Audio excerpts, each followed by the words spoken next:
অসীম ধারার আজকের এই ক্লাসটিতে তোমাদের সবাইকে স্বাগতম। আজকের এই ক্লাসটিতে আমরা শিখবো লন কে ন্যাচারাল লগারিদম কেন বলা হয়, অর্থাৎ লগ বেজ ই যেটা আছে সেটার সাথে প্রকৃতির আসলে কি সম্পর্ক, কেন একে প্রাকৃতিক লগারিদমই বলতে হবে। দেখা হচ্ছে ইন্ট্রোর পর।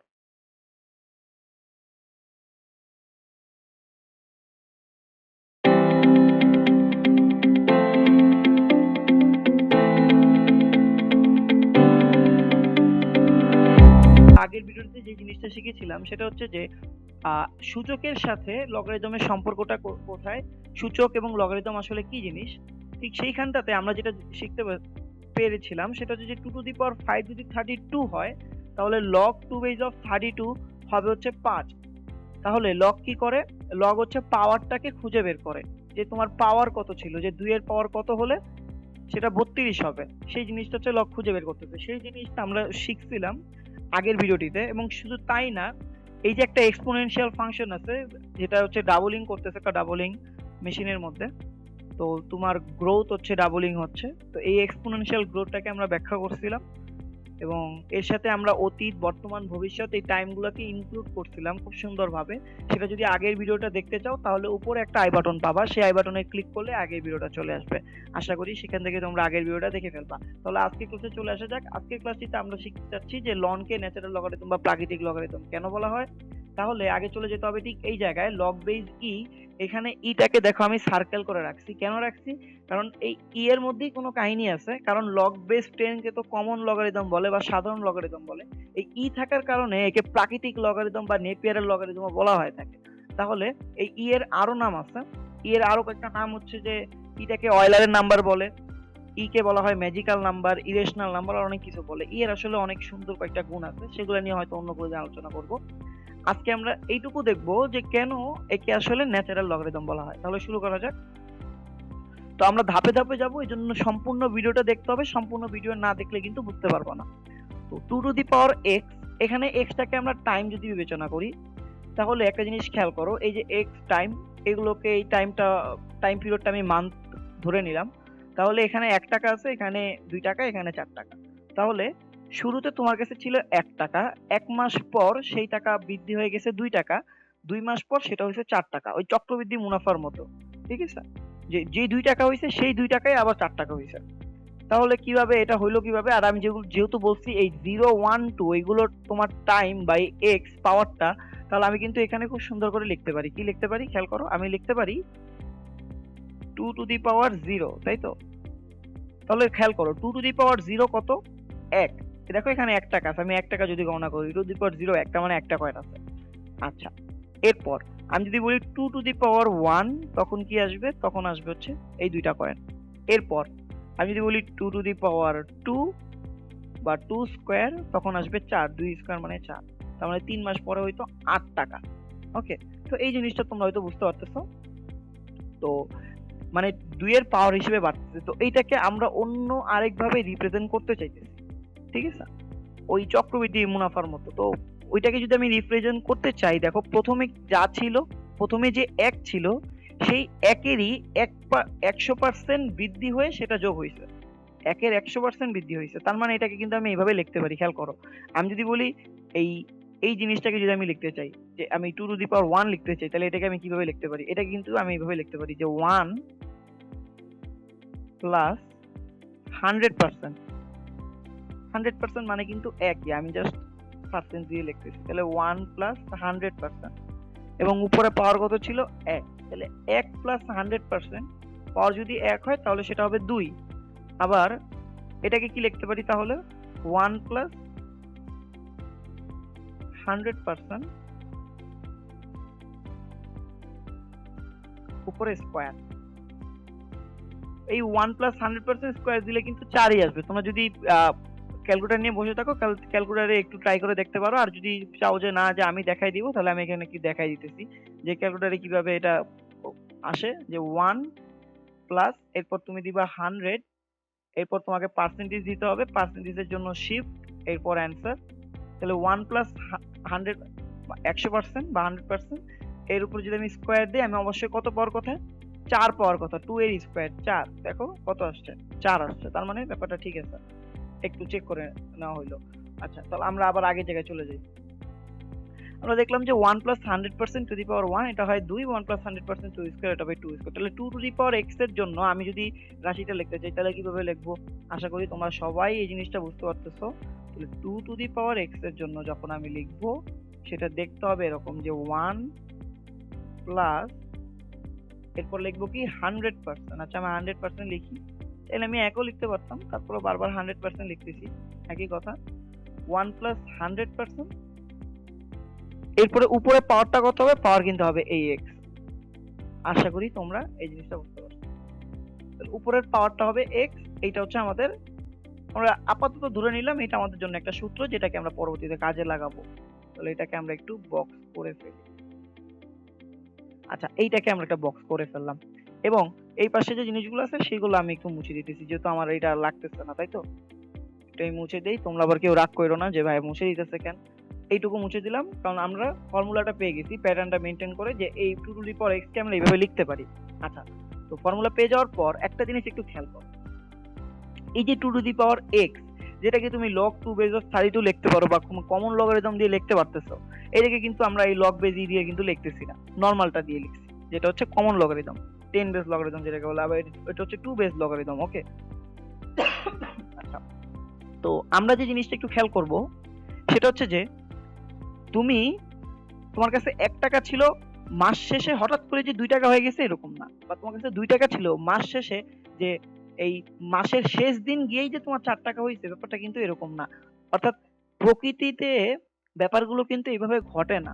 মানে হচ্ছে এখানে যে ব্যাপারটা আছে এটা কিন্তু ডিসকন্টিনিউয়াস, যে এখান থেকে এইখানে প্রত্যেক জায়গায় জায়গায় কিন্তু বৃদ্ধিটা হয়েছে, সেই বৃদ্ধিটা না দেখে আমরা এই একটা বিন্দুতে বৃদ্ধি দেখলাম, আর এই একটা বিন্দুতে গ্রোথ কেমন সেটা দেখলাম, আর এই বিন্দুতে গ্রোথ কেমন সেটা দেখলাম। কিন্তু প্রকৃতিতে এই জিনিসটা কিন্তু হয় না। যেমন এটাকে যদি আমি ইয়ে করে দেখি, একটু আঁকায় দেখি, তাহলে জিনিসটা হবে এরকম। তাহলে দেখো এই যে ইয়েটা আছে, আমি যে সিঁড়ির মতো আঁকলাম রেখাগুলোকে, তো এই সিঁড়ির রেখাগুলো দেখি বুঝে যাইতেছে এটা কিন্তু ডিসকন্টিনিউয়াস। কারণ ডিসকন্টিনিউয়াস হওয়ার কারণ হচ্ছে এখানে কিন্তু ব্যাপক পরিমাণ একটা গ্যাপ আছে। অর্থাৎ আমি যেটা বুঝাতে চাচ্ছি সেটা হচ্ছে ঠিক এরকম, মনে করো যে এই হচ্ছে যে তুমি হচ্ছে কি করলা, তুমি হচ্ছে যে আস্তে আস্তে লম্বা হইতেছো। তো তুমি ছিলা 3 ফুট, তো তুমি সারা এক বছর হচ্ছে তুমি পুরা 3 ফুট ছিলা, 1 বছরের লাস্টের দিন গিয়ে হঠাৎ করে তুমি 4 ফুট হয়ে গেলা। তো প্রকৃতি কি এই নিয়মে চলে ভাইয়া? প্রকৃতি কিন্তু এই নিয়মে চলে না যে হঠাৎ করে তুমি 4 ফুট হয়ে যাবা। তার মানে প্রকৃতি এই নিয়মে চলে না। প্রকৃতি কোন নিয়মে চলে? প্রকৃতি হচ্ছে একটা গ্র্যাজুয়াল নিয়মে চলে। তার মানে বৃদ্ধিটা হয় হচ্ছে কন্টিনিউয়াস, আস্তে আস্তে আস্তে আস্তে প্রত্যেক দিনই তোমার বৃদ্ধি হবে, তারপরে তুমি লাস্টে গিয়ে লম্বা হবা। এমন না যে এক রাতের মধ্যে তুমি লম্বা হয়ে গেছো। তার মানে আমি যেটা বলতে চাইতেছি যে এইখানে দেখো, এইখানে কিন্তু আরো কয়েকটা অংশ ছিল, অনেক অনেক অনেক ছোট ছোট ক্ষুদ্র ক্ষুদ্র ক্ষুদ্র ক্ষুদ্র অংশ আছে। সেই অংশগুলোতে বৃদ্ধি কতটুকু করে হইতেছে সেই জিনিসগুলো আমরা যদি বের করতে পারি, তাহলে আমরা প্রকৃতির সাথে আমাদের যে ম্যাথমেটিক্সটা আছে, অর্থাৎ এই সূচকের যেই গাণিতিক ব্যাপারটা আছে সেটাকে আমরা ম্যাচিং করাইতে পারবো। কিন্তু আপাতত কিন্তু আমরা ম্যাচিংটা করাইতে পারতেছি না, এটা আমাদের সমস্যা হয়ে গেছে। তাহলে ম্যাচিং করার জন্য আমরা একটা কাজ করি, আমরা হচ্ছে এই একই জিনিসকে দুইটা ভাগে ভাগ করি, দুইটা ভাগে ভাগ করে তারপর আমরা ম্যাচিংটা করাই। ওকে, তাহলে আমাদের এই জিনিসটাকে আমরা দুইটা ভাগে ভাগ করতে চাইতেছি। ওকে, তাহলে আমরা কি করলাম, এখানে আরেকটা কি, এই তো আমরা আরেকটা এঁকে ফেললাম, বড় করে একটা রেখা আঁকলাম। তো এই রেখার মধ্যে আমরা ম্যাচিং করাতে যাচ্ছি কিভাবে, এই হচ্ছে আমার 0। ওকে, আর এইটুকু আমি ধরে নিলাম এটা হচ্ছে আমার কি বলা যায়, এটা হচ্ছে আমার 1 ইয়ার ধরে নিলাম। এটা হচ্ছে আমার 0, আমরা এটাকে 0 বললাম। এই হচ্ছে আমার 0 এবং এই হচ্ছে আমার 1 ইয়ার, মানে এটাও টাইম পিরিয়ড, জাস্ট আমরা এটাকে ইয়ার হিসেবে ধরলাম, মাস না ধরে ইয়ার ধরলাম। তো আমরা কি বললাম যে 1 বছর পর সেই জিনিসটা ডাবল হয়ে যাবে। তার মানে এখানে তোমার 1 টাকা ছিল, 1 বছর পর এটা হয়ে যাবে হচ্ছে কত টাকা, 2 টাকা হয়ে যাবে, সেটা তো আমরা জানি। ওকে, 1 বছর পর সেটা কত হবে, এরকম 2 টাকা হবে। তো আমরা এই জিনিসটা দেখে যেতেছি না, আমরা চাইছি এটাকে আরেকটু অর্ধেক করে দেখি যে আসলে আমরা কি পাই। তাহলে এখানে 1 ছিল, এখানে 2 ছিল, তার মানে আলটিমেটলি আমরা রেজাল্ট পাচ্ছি কত, 2। তার মানে 1 টাকা হয়ে গেছে 2 টাকা। এটা আমরা বুঝতে পারছি যে 1 টাকা 2 টাকা হয়েছে। তাহলে আমরা আরেকটা কাজ করি, এখানে আরেকটা নেই, তাহলে সেটা আমাদের বুঝতে সুবিধা হবে। আর একটু রেখাটা হচ্ছে বেকাতারা হয়ে গেছে, আমরা আরেকটা রেখা নেই এখান থেকে। এই তো এবার কাটটা খুব সুন্দর সোজা হয়ে গেছে। বক্ররেখা। তাহলে এবার আমরা কি করব, আমরা এবার যে কাজটা করব, এটাকে দুইটা ভাগে ভাগ করে দিব। এখানে যেহেতু বৃদ্ধি হয়েছিল কত পার্সেন্ট, 100% বৃদ্ধি হয়েছে, তার মানে এখানে বৃদ্ধিটা কত খেয়াল করো, এখানে বৃদ্ধি কিন্তু হয়েছে, এখানে বৃদ্ধি হয়েছে হচ্ছে 100%। আমরা বৃদ্ধিটা লিখলাম কত, 100% বৃদ্ধি এখানে হয়েছে। তাহলে এখানে যদি 100% বৃদ্ধি হয়, এখানে কত পার্সেন্ট বৃদ্ধি হবে? এটা তো তোমরা জানো যে এখানে 100% হলে এখানেও 100% হবে, কিন্তু আমরা এই টাইম পিরিয়ডটাকে দুইটা একটা ট্রানজিশন পিরিয়ডের মাধ্যমে ভাগ করে দিচ্ছি। ওকে, তাহলে ট্রানজিশন পিরিয়ডের মধ্যে ভাগ করে দিলে তার মানে দুইটা ভাগ হয়ে গেল, দুইটা ভাগ হয়ে গেলে এখানে 6 মাস, এখানে 6 মাস, তাহলে এখানে 6 মাস হবে, এই পাশে আমাদের 6 মান্থ এবং এই পাশেও 6 মান্থ। তাহলে ট্রানজিশন পিরিয়ডের মাধ্যমে আমরা ভাগ করে দিলাম, কিন্তু পুরোটা কিন্তু ওই 1 বছরই আছে, জাস্ট আমরা ট্রানজিশন পিরিয়ডের মধ্যে ভাগ করে দিলাম। তাহলে এবার আমরা দেখি যে আমরা কি 2 টাকাই পাই আমাদের 50% করে বৃদ্ধি হলে, নাকি কত পাবো, এর চেয়ে বেশি কিছু পাই। খেয়াল করে দেখো, এখানে 100% ছিল, 100% কে 2 ভাগে ভাগ করলে কত হবে, 50%। ওকে, তাহলে এখানে কত হবে, 50%। আচ্ছা, তাহলে এটা কত ছিল, 0। তাহলে এটা ছিল 0। ওকে, এটা হচ্ছে আমাদের মাঝখানে ট্রানজিশন পিরিয়ড, আর এটা হচ্ছে 1, মানে হচ্ছে 6 মাস, 6 মাস 1। তাহলে একটু খেয়াল করো, আমরা চলে যাই আমাদের আগের কাজে। এখানে তোমার কত ছিল, 1 টাকা। আচ্ছা, 1 টাকা ছিল, তাই তো? তো এই যে 1 টাকা, এই 1 টাকার 50% যখন বৃদ্ধি হবে তখন কত হবে খেয়াল করে দেখো। এই প্রথমের আমরা খেয়াল করি আমরা কিভাবে করছিলাম, এইটাতে লক্ষ্য করো, 1 ছিল, 1 টাকে বসায় দিয়েছি, বসায় দেওয়ার পরে এই 1 টাকার 100% বৃদ্ধি হচ্ছে উপরে বসছে, 1 টাকার 100% বৃদ্ধি 1 টাকাই, তাহলে আমরা উপরে বসাইছি। তাহলে আগের যে 1 ছিল সেই 1 টাকে আমরা নিচে বসাবো, এই হচ্ছে 1, এবং এই 1 টাকার 50% বৃদ্ধি মানে কত, 8 আনা, বা হচ্ছে ওটাকে কি বলে, 50 পয়সা, আবার 0.5, তাহলে আমরা 0.5 দিলাম, এই হচ্ছে আমাদের 0.5। আচ্ছা, তো এবার একটু খেয়াল করো, আবার এখানে কি হবে, এইটার কি হবে, 50% বৃদ্ধি হবে, তাহলে 1 আর 0.5 যোগ করলে কত হয়, 1.5। তাহলে এই 1.5 আগে এখানে বসবে, এই 1.5 এখানে বসবে, 1.5 বসলো।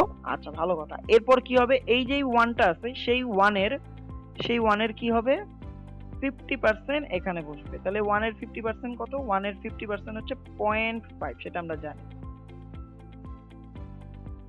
আবার এই 0.5 এর 50% উপরে যাবে, তাহলে এই 0.5 এর 50% কত, 0.25। তাহলে এবার একটু খেয়াল করো, এখন একটা মিরাকেল ঘটে গেল। এটা ছিল একটা ডাবলিং মেশিন, অর্থাৎ 1 বছর পর ডাবল হয়ে গেছে, সেটাকে আমরা ট্রানজিশন পিরিয়ডে ভাগ করে ওই 100%টাকে 50% করে ভাগ করে দিলাম।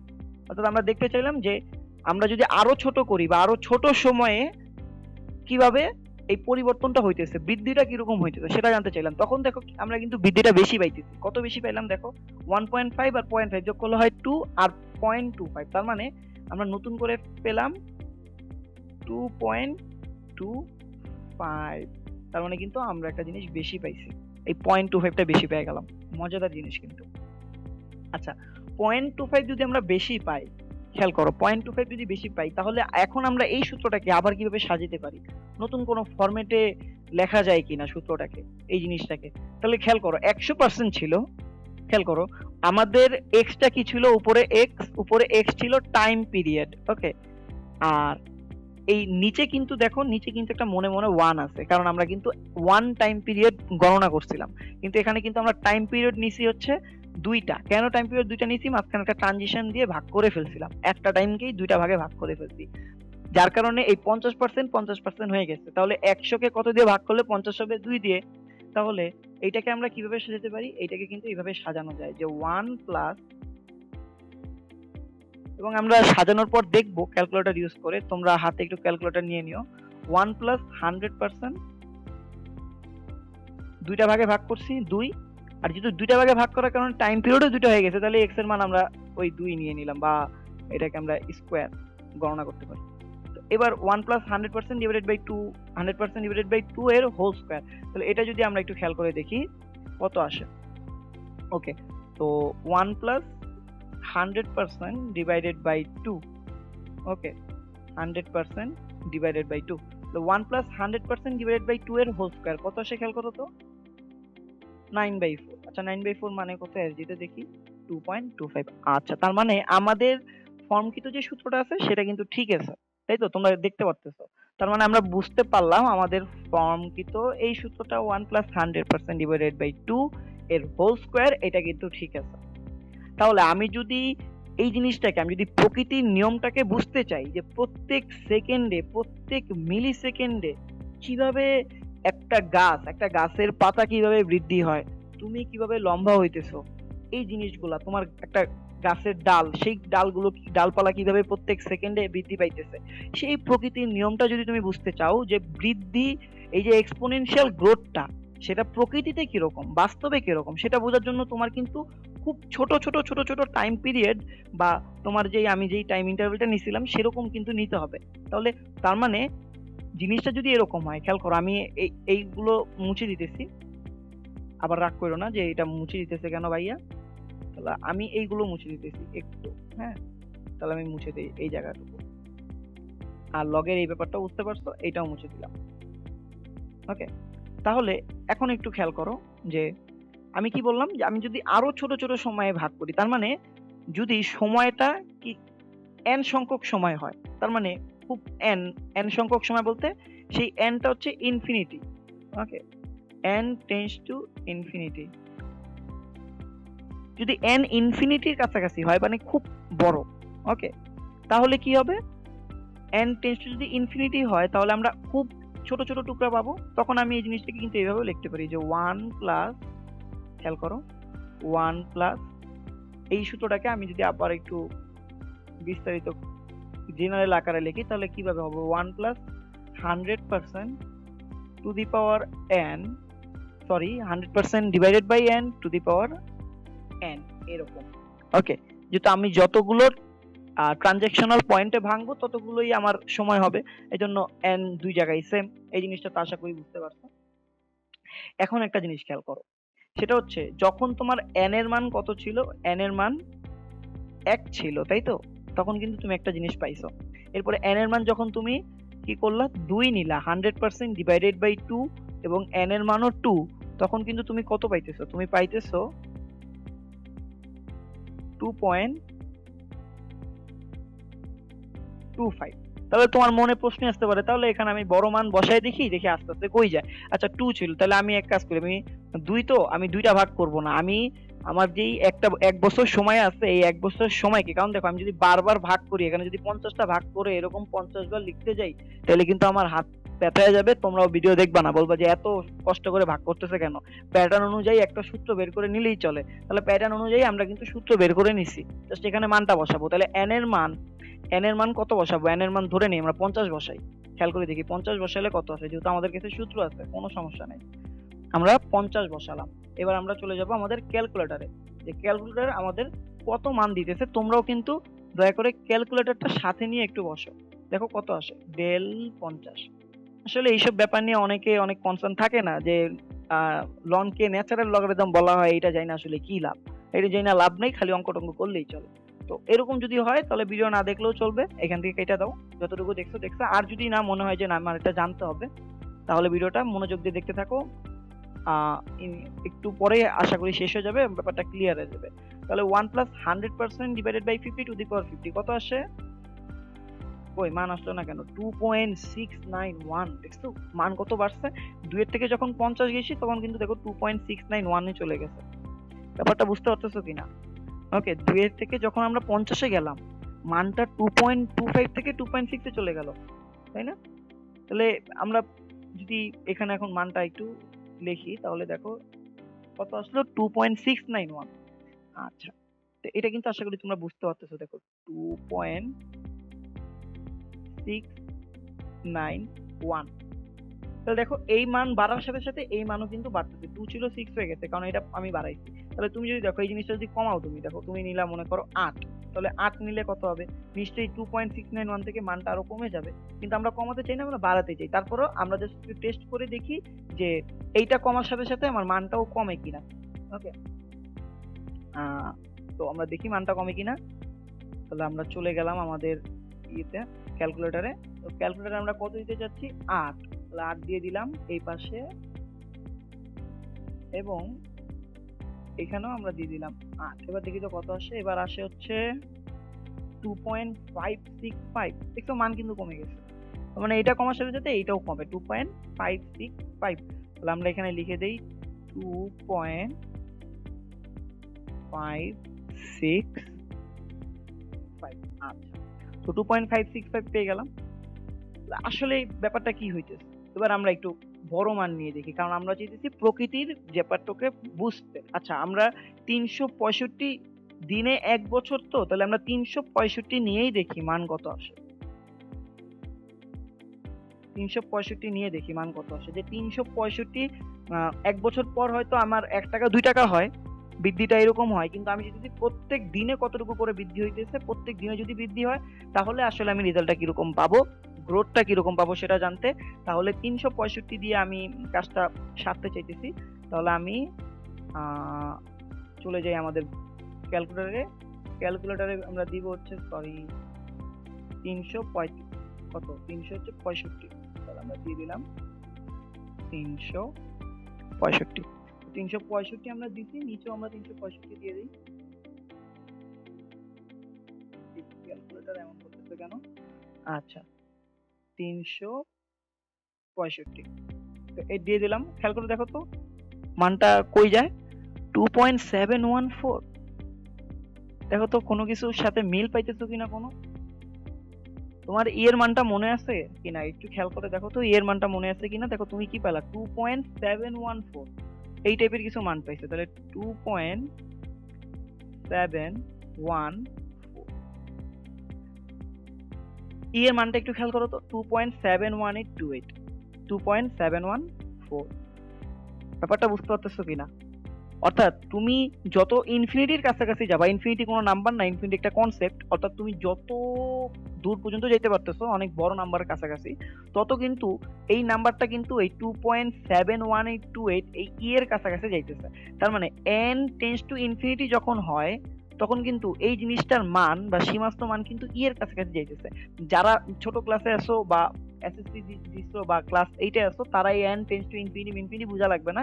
জাস্ট এইটুকু তো বুঝতে পারতেছো যে 1 + 100n, এই n এর মান যত বাড়াইতেছি তত কিন্তু ওই এর কাছাকাছি একটা মানের দিকে যাইতেছে, যে 2.71828 এর, কিন্তু ওই মান কিন্তু পাইতেছি না। 2.71828 কিন্তু এখনো আসে নাই। তার মানে আরো বড় মান নিতে হবে।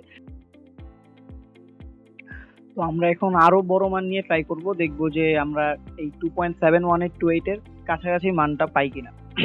তো এই জন্য 365 ছিল, আমরা এখানে 1000 নিয়ে ট্রাই করে দেখি যে মানটা কত আসে। আমরা 1000 নিয়ে যদি ট্রাই করে দেখি, তাহলে এখানে আমাদের ক্যালকুলেটরে আমরা একটু ট্রাই করে দেখি। মান ছিল হচ্ছে 1 প্লাস, এরপর ছিল হচ্ছে 100%। আমরা নর্মালি চাইলে, যেটা আমি শুরু থেকেই বলে আসতেছি, 1ও দিতে পারতাম, যে 1 + 1। ওকে, তো 1 + 100% ডিভাইডেড বাই হবে কত, n এর মান হচ্ছে 1000, তো 1000 এবং পাওয়ারও হবে হচ্ছে 1000।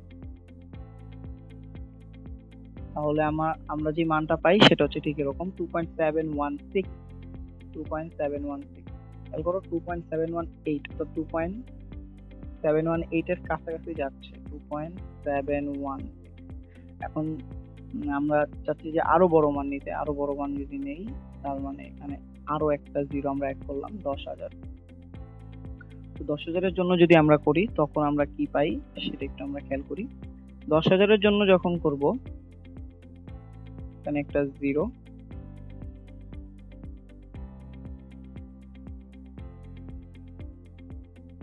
আচ্ছা এখানে একটা জিরো, তখন দেখো আমরা মান পাই 2.718। খেয়াল করে দেখো, খুব কাছাকাছি কিন্তু 2.718। এই 28 টা এখনো ম্যাচ করে নাই, তাহলে আমরা পেলাম 2.718। আচ্ছা, এবার আমরা 1 লাখ নেই। আমরা যেহেতু আরো বড় মান নিয়ে ট্রাই করতেছি, এই হচ্ছে আমাদের 10,000 ছিল, আরো একটা জিরো আমরা বাড়াই। এখন যদি আমরা একটু দেখি যে এখন পাই কিনা, দেখি আমরা এখন পাই কিনা। তো আমরা আরো একটা জিরো বাড়াই দিলাম এখানে। আমাদের নিচেও একটা জিরো বাড়াই দিতে হবে। তোমরা অবশ্যই ক্যালকুলেটর দিয়ে নিজেরা ট্রাই করে দেখবা, তাহলে তোমরা ব্যাপারটা ভালো ফিল করতে পারবে। দেখো এখন কিন্তু প্রায় পেয়ে গেছি 2.71826 2826 মানে হচ্ছে ওই 8টা মিলে নাই, 26 হয়েছে। আচ্ছা তারপর আমরা দেখি এটা কিভাবে মিলানো যায়। তার মানে আমরা কি পেলাম 2.7182। এবার একটু খেয়াল করো যে আমরা 1 লাখ পর্যন্ত নিলাম, তারপর ওই মানটা পুরোপুরি পাইতেছি না, যে 2.71828। মনে করো যে তুমি 1 বছর পর তোমার 1 টাকা থেকে 2 টাকা হয়েছে, তুমি কিন্তু চাইতেছো যে প্রত্যেক এই 1 বছর সময় প্রত্যেক সেকেন্ডে, ঠিক আছে, প্রত্যেক দিনের প্রত্যেক সেকেন্ডে তুমি তুমি কিভাবে গ্রো করছো বা তোমার টাকাটা কিভাবে গ্রো করছো সেটা তুমি জানতে চাইতেছো, মানে প্রকৃতির নিয়ম অনুসারে কিভাবে গ্রো করছে। তো সেটা জানার জন্য তুমি কি করবা, তুমি কিন্তু এই 365 মানে আরো বড় জিনিস যদি আমরা নিতে চাই, সেটা আমরা কি কি নিতে পারি, আমি লাল কালি দিয়ে লিখি। আমরা নিতে পারি হচ্ছে 365 দিনে যত সেকেন্ড, সেই সেকেন্ড নিয়ে আমরা হিসাব করতে পারি। 365 ইন্টু 24 ঘন্টা ইন্টু 24 ঘন্টায় কত সেকেন্ড, 3600 সেকেন্ড। 24 ঘন্টা মানে হচ্ছে প্রত্যেক ঘন্টায় 60 মিনিট, 60 মিনিটে 60 সেকেন্ড একবারে লিখলাম। তো এখান থেকে আমরা কি পাবো সেটা একটু দেখো, এখান থেকে আমরা এর কাছাকাছি কোনো মান পাই কিনা। তাহলে আমরা এখানে লিখি 365। আচ্ছা আমরা নিচে থেকে লিখি তাহলে আমাদের জন্য সুবিধা হবে।